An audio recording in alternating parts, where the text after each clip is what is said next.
Sebuah video yang menampilkan keributan di arena Tajan ramai beredar di media sosial. Dalam rekaman itu terlihat seorang pria tampak ditenangkan oleh orang-orang di dekatnya. Sesaat kemudian, pria berbaju hitam tersebut dipukul dari belakang.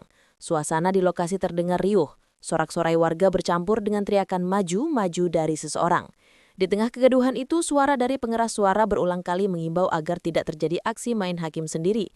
Dari informasi yang beredar, peristiwa ini disebut terjadi di wilayah Kabupaten Bangli pada Sabtu 15 November 2025. Video tersebut memicu reaksi warganet yang tidak hanya menyoroti keributannya, tetapi juga mempertanyakan masih berlangsungnya praktik tajen di Bangli. Keributan di Aran Sabung Ayam bukan pertama kalinya menghebohkan publik.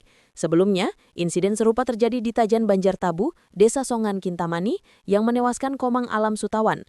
Pelakunya, Wayan Luas, telah dijatuhi hukuman 20 tahun penjara oleh PN Bangli pada Kamis 13 November 2025.